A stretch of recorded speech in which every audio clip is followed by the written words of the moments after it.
Bonsoir à tous et bienvenue sur le plateau d'Un cœur qui écoute votre émission de spiritualité. Ce soir, nous avons la grande chance de recevoir un bout de Bretagne avec Agathe de Mignac. Bonsoir Agathe. Bonsoir Cyril. Merci d'être là, présente sur le plateau. Vous venez nous parler de votre livre qui s'appelle Tango 2, paru aux éditions Nouvelle Cité, où vous racontez la vie de votre famille qui a été affectée par cette maladie assez rare, voire très très rare, Tango 2. Vous allez nous dire ce que c'est, l'impact que ça a eu dans votre vie et surtout l'influence que ça a pu avoir sur votre vie spirituelle.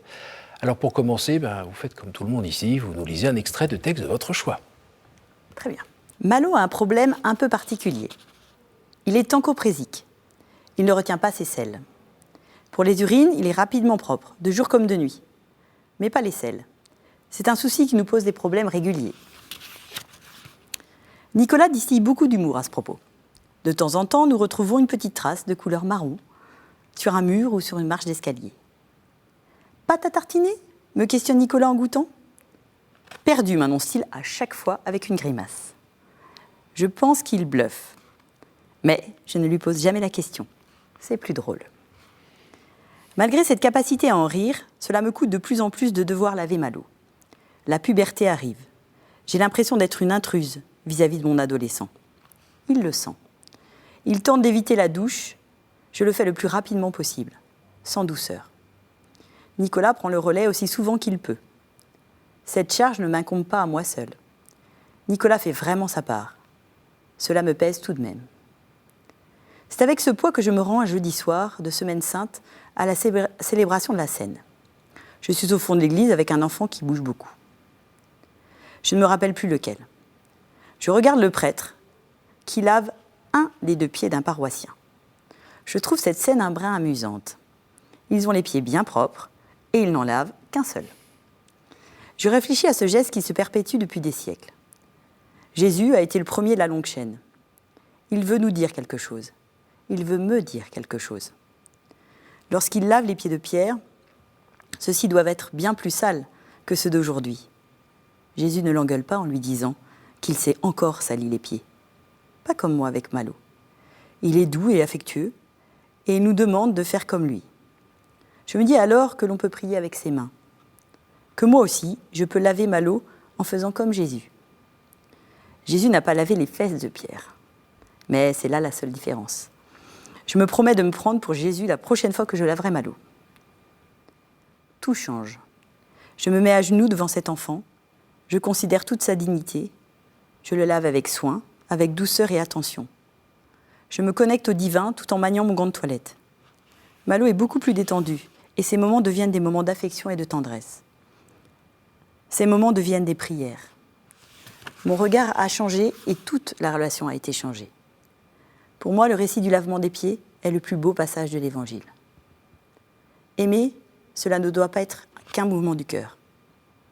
Je peux aimer avec mes mains, mes pieds, mes yeux, avec mon corps tout entier. Se mettre à genoux devant son adolescent pour sa toilette, c'est peut-être une chance, une grâce, un cadeau finalement. Changement total de perspective. C'est beau. Et c'est à l'image de tout le livre, en fait, où on sent que vous n'êtes pas en train de faire des grandes théories fumeuses, vous racontez le quotidien avec ses difficultés. C'est pas juste une fois, c'est tous les jours, oui. Sur plusieurs années, et puis pas avec un enfant. Alors, aidez-nous un tout petit peu à vous situer. Vous venez d'où? Qui êtes-vous? Alors, je m'appelle Agathe et je suis mariée à Nicolas depuis 23 ans. Et en fait, nous avons eu 5 enfants. Le premier s'appelle Malo, c'est celui dont je parle dans le récit. Malo, aujourd'hui, a 21 ans. Et Malo, quand il était petit, il est né, tout allait bien. Et quand il a commencé à grandir, on a commencé à lire des signes un peu inquiétants de handicap mental et un peu physique. Besoin de dormir? Alors, il avait beaucoup besoin de dormir, problème de thyroïde, des espèces de crises musculaires où il tombait sur le côté, il avait la tête qui tombait aussi sur le côté. Des petits signes qui se sont accumulés avec les années, et quand il est rentré à l'école, là, les enseignants m'ont dit « il y a un problème, votre enfant est handicapé ». C'était un peu violent, pour ne pas dire très violent. Votre mari avait senti un petit peu? Mon mari avait vu, il avait vu des choses. Parce que lui, il est enseignant en primaire, et donc lui, il avait vu que Malo ne faisait pas les étapes Oui. habituelles. Mhm. Moi, je ne l'avais pas vu. Je me disais qu'il Vous êtes prenait son enseignante temps. en histoire géo, donc Oh, pour ouais, un peu plus grand. Voilà. Et donc, du coup, effectivement, j'avais rien vu du tout. Et voilà. Et Malo a commencé à grandir. Et effectivement, en fait, le handicap, en fait, chez les petits, ça se voit pas tant que ça. C'est quand l'enfant grandit, en fait, que ça se voit. Et donc, il y a eu plusieurs. Voilà. Il a eu du mal à parler. La marche a été acquise normalement, mais il avait parfois de grandes faiblesses neuromusculaires. Donc, on ne pouvait pas faire grand-chose au niveau sportif. Enfin, voilà, il s'est pas. Et le fameux diagnostic, il est tombé quand? Il est tombé quand Malo avait 16 ans. Donc en fait, le diagnostic, on nous a dit qu'il était handicapé, hein, ça nous on l'a dit assez vite. Ils ont bien vu, les neuropédiatres, les généticiens, voilà. Bon, nous, on n'a pas non plus insisté beaucoup au niveau du diagnostic parce que... Donc on a eu d'autres enfants derrière. On a eu d'abord Inès, qui a aujourd'hui 17 ans, qui s'est développée extrêmement rapidement. Et puis ensuite, on a eu Jeanne, qui a eu les mêmes symptômes que Malo, qui commençait à se développer. Et alors, moi, je me disais que, voilà, est-ce que c'était si grave que ça? J'ai pas réussi à me dire que oui, c'était grave. Donc, je me suis dit, on a vu plus vite, donc en fait, elle sera moins handicapée. Et ensuite, on a une petite Isabelle, qui a aujourd'hui 12 ans. Et Isabelle, effectivement, elle a aussi développé des symptômes. Alors, elle, pas tellement dans la petite enfance. Oui. C'est à la puberté qu'elle les a développés, elle. Donc, voilà. Et puis à 40 ans, on s'est dit, on va peut-être arrêter d'avoir des enfants, sauf qu'on a un petit garçon qui s'est pointé le nez, qui s'appelle Louis. Et après la naissance de Louis, là, on s'est dit qu'il fallait vraiment arrêter d'avoir des enfants. Et à ce moment-là, la pédiatre endocrino m'a dit, écoutez, est-ce que vous voulez qu'on recherche encore un peu de la génétique? Et cette fois-ci, j'étais prête, parce que je voulais... Voilà. En fait, on ne voulait pas, avec mon mari, choisir nos enfants. Oui. C'était un truc qui était... Donc, en fait, on se disait, on ferme la porte de la génétique, on a tous nos enfants. Éventuellement, on va la rouvrir une fois qu'on a nos enfants. Et donc, l'endocrino me l'a proposé. Donc, en fait, voilà, elle m'a dit, j'ai dit, je n'irai pas à Paris, je n'irai pas à Necker. Vous vous débrouillez à Rennes. Donc, elle a fait des prises de sang. Le sang est parti par coursier à Paris. Moi, alors, c'est assez rigolo parce que moi, j'avais quand même fait mes petites prières en disant, bon Seigneur, tu me dis. Et là, je m'étais dit, Dieu ne me répondra pas. Donc voilà, et puis assez rapidement, genre 6 mois ou 8 mois après, ce qui est très rapide en génétique, les médecins de Necker m'appellent en disant on a trouvé. Voilà, panique générale. Voilà, moi j'étais très inquiète de ce que ça allait dire dans les familles. Voilà, la génétique, le problème c'est qu'en fait on peut remonter des arbres généalogiques. Alors donc en fait, il y a peut-être un coupable, donc voilà. Et donc, Necker nous appelle en disant voilà, on a trouvé ce gène, on ne connaît rien ce gène, c'est une protéine donc, qui s'appelle. Donc le gène s'appelle TANGO2, c'est un problème de transmission de la protéine, mais sachez que cette protéine, on ne connaît rien du tout d'elle. C'est une protéine totalement inconnue, c'est comme si on découvrait une nouvelle planète, si vous voulez, en matière médicale. Donc voilà, donc on est rentré chez nous, on a regardé des trucs sur Internet, rien du tout, donc on a un peu... Et on vous a dit déjà à ce moment-là que ça venait plutôt de votre côté de la famille non, ou du sien? Non, en fait, c'est récessif. Donc en fait, on est tous les deux porteurs sains. D'accord. Voilà, les maladies génétiques les plus graves, elles sont toujours récessives. D'accord. Donc en fait, on était tous les deux porteurs sains d'une délétion et la rencontre d'Agathe plus Nicolas a donné... D'accord. Agathe plus Gérard qui avait rien, ça donnait pas? Non, ça donnait pas. Et... C'est bien, ça permet de se poser des petites questions à un moment, non? Oui, je m'en suis posé beaucoup. Et limite, Dieu, toi qui es omniscient, t'aurais pas pu juste peut-être proposer autre chose comme... Ah mais je lui en ai voulu à mort. Je lui en ai voulu à mort, je lui ai dit écoute, si c'est ça ton plan, j'en veux pas. Justement quand vous avez appris ça? Non, c'est plutôt un peu avant. C'est quand Malo avait 8-9 ans que je voyais que le handicap était quand même assez important. Là j'ai vraiment une période de crise de foi, mais FOI. Où là j'ai dit à Dieu, écoute, t'es sympa, mais... Alors aidez-nous un petit peu, vous êtes né dans un milieu très catholique? Pas tout à fait. Mes parents... Culture catholique? Culture catholique. Et mes parents, voilà, ils avaient fait mai 68 et ils ne nous mettaient pas du tout de pression sur ce thème-là. Les grands-parents? Les grands-parents, oui. Les oncles étant tout autour. Donc un peu exemplaires, les grands-parents?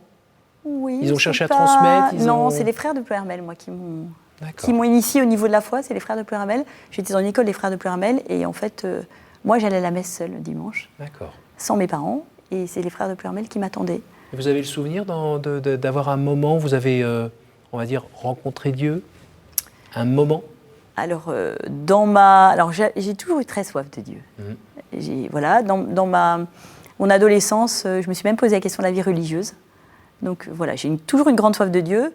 Et effectivement, c'est vrai que quand j'étais vraiment au creux de ces enfants malades, j'ai crié vers Dieu et Dieu m'a répondu. Donc, racontez. Donc il est venu en fait. J'étais dans mon lit un soir, parce que c'est toujours le soir qu'on pleure, et voilà, j'ai dit Dieu, écoute, viens. Et il est venu. D'accord. Et c'était le cri toute seule dans son lit avec le mari à côté? Il dormait. Il dormait. Voilà, il dormait, et en fait j'ai senti une grande présence, enfin quelque chose. Dieu, il m'a pas dit je suis Dieu, hein, enfin, mais j'ai senti comme une présence intense, réconfortante, un sentiment de guérison. Et Dieu m'a dit, je me rappelle très bien de ce qu'il m'a dit, il m'a dit, ne t'inquiète pas, je prends soin de tous tes enfants. Ça date de quand, ça? Isabelle était bébé, donc elle a 12 ans, donc ça fait une dizaine d'années. Vous en vivez encore? Oui. Et vous y repensez quand, à nouveau, la coupe est un peu pleine? Ouais, enfin, en fait, maintenant, je ne doute plus. Enfin, je doutais pas, j'ai jamais douté de l'existence de Dieu, je sais que Dieu existe, mais je doutais du fait qu'il m'accompagne. J'avais l'impression qu'il me laissait un peu largement tomber en me disant, écoute, j'ai pas le sentiment qu'il m'a envoyé des épreuves. Moi, j'ai pas du tout ce sentiment-là. Les gens disent, oui, tu peux, c'est toi qui l'as reçu parce que toi, tu peux le vivre, tout ça, ce genre de truc, ça met dans tous mes états en général. Non, c'est pas vrai. Mais par contre, quand on est en souffrance et qu'on appelle Dieu, et qu'on a besoin de Dieu, il vient. Mais et votre voisin de lit, il a vécu ça aussi? Non, mon voisin de lit n'a pas vécu ça. Mais mon voisin de lui, une autre fois, lui, il est dans une famille plus traditionnelle au niveau de sa foi. Oui. Donc voilà, mais lui a une foi, je vais dire, plus régulière sans doute. Et en revanche, il a compris ce que vous aviez vécu comme expérience spirituelle? Oui, il a cru. Il m'a dit même que j'avais un petit peu de chance, qu'il aurait bien aimé lui aussi. Voilà. Mais sa souffrance à lui, elle doit être moins criante, je pense.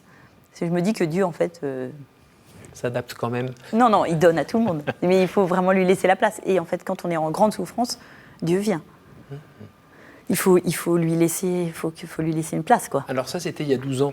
Quand Oui. vous avez eu les résultats des courses avec c'est la rencontre de monsieur et de madame qui sont chacun porteurs d'un truc très rare, et la rencontre des deux fait qu'on a des enfants avec handicap, vous n'êtes pas dit, non mais t'étais trompé dans tes tablettes Non, mais je pense que moi, le jour où je me représenterai devant lui, je dirai, maintenant, explique-moi. Est-ce que c'est le hasard ou est-ce que tu as voulu cette rencontre? Je ne sais pas. Je ne réponds pas à cette question, je n'en sais rien. Vous pouvez y répondre un petit peu quand même en voyant certains fruits de votre vie en commun, avec votre époux, avec vos enfants. Il y a des moments quand même où il y a des pépites. Oui, il y a des pépites, mais en fait... Les pépites. Et puis les en... qui ment. Non, c'est à égalité, je pense. Non, je ne peux pas dire que Dieu ait voulu ça. Enfin, j'ai du mal à penser qu'il l'ait voulu. Je ne veux pas croire. Je pense que pour Dieu, en fait, c'est pas un sujet, le handicap, en fait. Lui, il s'en fiche. Pour lui, en fait, mes enfants, ils sont parfaits parce qu'il l'aime. Enfin, mon Malo, qui a 21 ans, il a large, il croit vraiment en Dieu. Il n'en doute pas un seul instant. Moi, je pense que pour que Dieu, il est parfaitement complet. Il lui manque rien. C'est notre regard de parents qui disent, bah ouais, mais il fait pas l'école, il est pas propre, il marche pas, tout ça. Mais pour Dieu, en fait, je pense que c'est pas du tout un sujet. Que Gérald de Gaulle, il a dit de sa fille trisomique que quand elle mourait, il dit, ah ça y est, elle est comme tout le monde. Moi, je crois pas. Je pense que nos enfants, ils sont déjà dans le regard des dieux, comme tout le monde. Enfin. Et dans le regard des autres? Alors, le regard des autres, c'est un autre problème. Je m'en suis un peu... J'ai fini par trouver un peu, effectivement, une stabilité. Mais effectivement, le problème, c'est qu'effectivement, quand on est dans des familles où on fait des grandes études et que votre enfant ne fait même pas de CP, il fait 2 petites sections, 2 moyennes sections, 2 grandes sections, les 2 parents enseignants, ça pique un peu quand même. Hein. Ouais. Donc voilà, ça... Donc l'amour propre, il est bien... Mais je pense qu'en fait, ouais. Il est bien cassé, ça fait du bien, ça. Je pense qu'en fait, avoir des enfants, c'est ravaler son orgueil, quoi qu'il arrive, pour tout le monde. Je pense. Vous connaissez mes enfants? Non, mais tout le monde, on en fait tous l'expérience, sauf que nous, on l'a fait très rapidement. Donc voilà, nous, on a dû abandonner les études, on a dû abandonner, je sais pas moi, les grandes marches en montagne, les grands voyages. Il y a plein de trucs qu'on n'a pas fait, parce que quand vous avez 3 enfants sur 4, parce que lui est arrivé après, on a 3 enfants sur 4 qui sont malades, qui ne peuvent pas faire de marche parce qu'ils ont des problèmes neuromusculaires, qui ne peuvent pas parler, qui ont des grandes fatigues, qu'il ne faut pas coucher tard, qu'il faut donner à manger tout avec régularité, bah forcément, il y a un certain nombre de choses que vous abandonnez.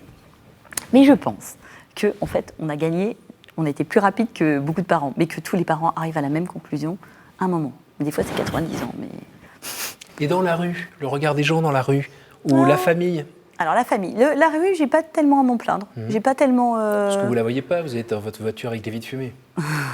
Non, j'ai un vélo triporteur, donc on me voit. C'est beau la Bretagne. Donc voilà.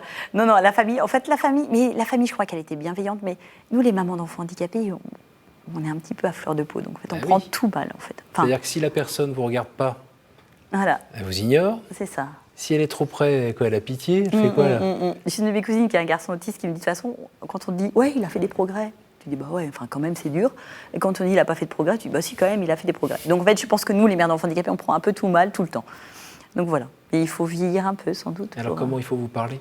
Je sais pas, il faut être gentil. Et puis quand on fait des gaffes, il faut demander pardon. Et c'est tout. Et la place de l'enfant qui n'est pas avec ce tango 2? Ah, ça, c'est très compliqué. C'est très compliqué. Et en fait, effectivement, donc Inès, en fait, elle a 17 ans et donc elle a vécu toute sa vie avec 3 enfants malades autour d'elle. Et en fait, elle a eu l'impression de ne pas être normale. Assez surprenamment. Enfin, oui. voilà. Donc on a longtemps voulu à la maladie. Aujourd'hui, je trouve que ça commence à aller bien. Et puis il a fallu aussi qu'elle trouve sa place avec les 2 parents qui avaient des rapports, enfin beaucoup d'énergie, beaucoup de temps à consacrer aux 3 autres et un peu moins à elle, j'imagine. Ouais, alors on a essayé de garder une vie la plus normale possible. J'ai cru qu'on y était arrivé. Et puis l'autre jour, elle a parlé à un journaliste et je me suis dit, ah, en fait, peut-être pas tout à fait. Elle a dit qu'elle avait souffert et qu'elle aurait rêvé de faire de l'acrobranche ou des choses comme ça et ça ne l'a pas fait.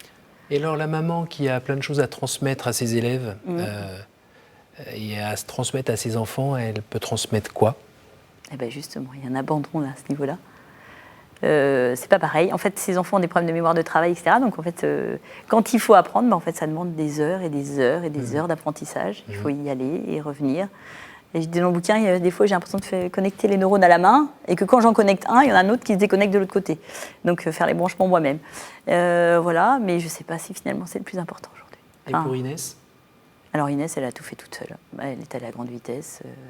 Voilà. C'est...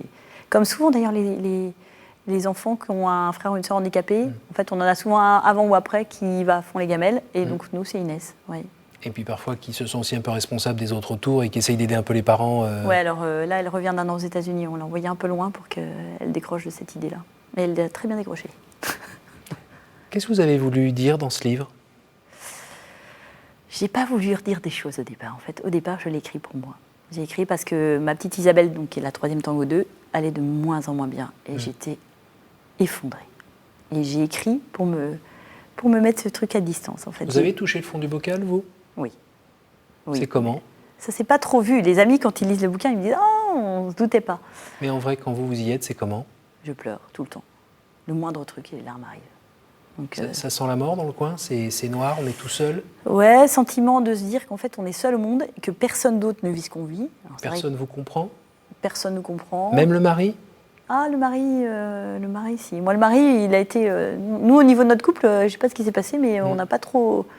Parce qu'on parle aussi de l'incommunicabilité des êtres, c'est-à-dire qu'à un moment, il ne peut pas complètement comprendre. Alors, il ne comprendra pas complètement, mais dans un couple... Mais là, quand même, dans ce cadre-là, puisque vous viviez à peu près le même réel... En fait, dans notre couple, quand il y en a un qui flanchait, l'autre prenait le relais. Globalement, en fait, l'autre, sans doute, s'interdisait. Je ne sais pas trop ce qui s'est passé, mais l'autre prenait le relais en disant « Écoute, regarde, s'il y a de l'espoir, regarde, relève le nez ». Donc, voilà. Mais, enfin, qu'est-ce qui a fait que vous avez pu sortir un peu du fond? Écrire. Donc, en fait, j'ai écrit pour moi et j'ai offert ce manuscrit. Donc, j'ai écrit pendant 2 mois non-stop et j'ai offert ce manuscrit à mon mari qui l'a lu et qui m'a dit « J'aurais jamais écrit un truc pareil, j'ai pas souffert comme toi ». Donc voilà, il m'a dit, voilà, il a accueilli ça, mais il me dit, moi, j'ai pas souffert autant que toi. Wow. Donc voilà. Et puis après, communication de couple, écrivez un livre. Non, on retient. Et voilà. Et en fait après, donc voilà. Puis après le manuscrit, en fait, il est parti dans d'autres mains. Et voilà. Et c'est comme ça qu'effectivement, il arrive dans les mains de Nouvelle Cité. Voilà. Et qu'est-ce que vous avez envie de dire aussi maintenant? Enfin, finalement, c'était pas voulu au départ, mais aujourd'hui, vous pensez que les gens qui le lisent, ça va faire quoi? Ça va leur ouvrir les yeux sur quelque chose qu'ils méconnaissent, cette affaire qui concerne, je crois, il y a 100 cas dans le monde? Alors en fait, on est 5 familles en France. Hein. Et chaque famille est unique. Enfin, c'est-à-dire qu'en fait, pour l'instant, on n'en connaît tellement rien. C'est qu'en fait, oui, mes enfants ont la même maladie que d'autres enfants de Tango 2 en France et dans le monde. Il y en a une centaine de cas, effectivement. Mais en fait, pour l'instant, on n'en sait pas grand-chose. Voilà, on a découvert la maladie il y a 5 ans, donc on n'a que 5 ans de retour. Donc en matière de recherche, c'est quasi nul. Enfin, donc J'ai pas envie de parler en fait. Enfin, je l'ai appelé Tango 2 parce que je trouvais en plus que le nom était très beau. Je me dis ça chante bien voilà, pour qu'on connaisse le nom de la maladie, parce qu'effectivement elle est extrêmement confidentielle. Mais en même temps, ce que j'ai découvert est universel. Ce que je découvre en fait, c'est que Dieu nous accompagne tout le temps, même quand on le sent pas. Il est là. Ce que je découvre, c'est que ces enfants-là, en fait, ils semblent vulnérables, mais ils sont dans une autre dimension en fait. Ils ont quelque chose d'immense au niveau du cœur, en fait. Ces enfants-là, en fait, je dis souvent à mes copines, moi, mes ados, ils me disent t'es belle, maman, t'es géniale. D'ailleurs, même Manon, Tango 2, ils me disent de très jolies choses, parce qu'effectivement, ils ont je pense qu'ils ont vraiment une capacité d'amour hors du commun, et ça entraîne tout le monde, en fait. Quand vous entendez parler d'eugénisme, de loi ou de bioéthique, où on se dit, bon, il faudrait peut-être quand même jeter un petit coup d'œil dans toutes ces histoires génétiques pour dégager tout ce qui ne ressemble pas à ce qui devrait être la norme. Donc, ce qui fait qu'éventuellement, dans 20 ans, peut-être que vos enfants n'auraient pas pu voir le jour. Vous pensez quoi de tout ça ? Je pense qu'en fait, on ne regarde pas bien, on ne pose pas le regard correctement. C'est en fait, les parents ils disent, mais non, tu comprends, je ne veux pas cet enfant parce qu'il va être malheureux. Alors d'abord, on n'en sait rien. On ne sait rien du bonheur de nos enfants, de tous les enfants. Des vôtres qui ne sont pas Tango 2 et des miens qui sont Tango 2, on n'en sait rien. On donne la vie, une espèce de pari, en fait. Donc, en fait, on regarde, on va être malheureux, on n'en a aucune idée de savoir si c'est malheureux. Et moi, mes enfants, voilà. Et je pense qu'on n'a même pas obligation que nos enfants soient heureux, en fait. Nous, on a obligation de les aimer, mais le bonheur, en fait, ça leur appartient à eux, en fait. Donc, voilà. Et la deuxième chose que je voudrais dire, c'est que en fait, tout être est vraiment digne, en fait. C'est que mes enfants, effectivement, sont à égale dignité. Donc, effectivement, nous, on n'a pas voulu du tout rentrer dans le diagnostic préimplantatoire et tout ça. On a effectivement repoussé ça, mais c'est pas tellement par... l'Église catholique porte un regard, mais nous, c'est parce qu'on trouvait que finalement, c'était le plus sensé. C'est que si vous commencez à zigouiller tout le monde, celui qui survit, il a une pression folle. Il a intérêt à ne pas décevoir. Et c'est surtout ça, en fait. À la limite, ceux qui meurent, ils n'ont plus rien à dire. Hop, ils vont dans les bras du Père, c'est fini. OK. Mais celui qui est vivant, il a une injonction de réussite. Si jamais il lui arrive un truc, qu'il ne fait pas d'études, qu'il n'est pas beau comme il devrait être, qu'il a un défaut qui agace terriblement le parent, en fait, c'est horrible, la relation qui se crée. En fait, c'est dans la relation parent-enfant. Vous voyez, en fait, non. En fait, ces enfants, on ne les choisit pas, on les reçoit et on les prend. Puis après, dans l'absolu, qu'est-ce que la normalité, hein ? Ah oui, alors après, il n'y a plus de limite. Mais même, j'ai envie de dire, de toute façon, quelle que soit la limite que vous commencez à mettre, à partir du moment où vous en mettez une, ça veut dire que celui qui a franchi qui a franchi le cap, lui, en fait, il a un truc sur les épaules de ma boule. Hein. Donc, en fait, voilà. Moi, je me dis juste qu'en fait, ce que propose l'Église, c'est juste très humain. Donc voilà, très humain, parce qu'effectivement, il faut que vous les accueilliez tous. Voilà, moi, mon Inès, elle a le droit de se planter. Et mon petit Louis aussi. Ils ont le droit d'être moyens. Voilà, parce qu'on leur a pas mis la pression. On a dit on prend tout le monde. Donc, est-ce que vous pourriez nous dire en un mot si votre regard sur le handicap a changé entre vos 16 ans et aujourd'hui ? Énormément, oui. En fait, mon regard sur le handicap, mes enfants, en fait, je les regarde pas comme des handicapés. Ben non. En fait, comme vos enfants, peut-être ? C'est mes enfants, tous les 5. C'est une expérience qu'on a fait pendant le confinement. En fait, on s'est dit, mais finalement, une fois qu'il n'y a plus tout, l'école, l'orthophoniste, la psychomote, et tout ça, qu'on enlève tout. Bon, en fait, moi, j'ai juste 5 enfants, en fait, qui viennent déjeuner avec moi et qui repartent, à leurs activités respectives. Donc, en fait, non, effectivement, moi, mes enfants, effectivement, je parle à Malo comme je vous parle là. Donc, voilà. On arrive déjà à la fin de l'émission. Je vais vous demander de me dire un chiffre entre 1 et 9 afin que je choisisse la carte. 5, comme 5 enfants. Quelle est pour vous la plus grande vertu ? Je ne sais pas si l'amour, c'est une vertu. Aujourd'hui, oui. Ouais. C'est d'être capable d'amour, d'aimer ses frères et d'être capable de pardonner au-delà de tout. Une petite dernière. La 8. Quelle est votre prière préférée ?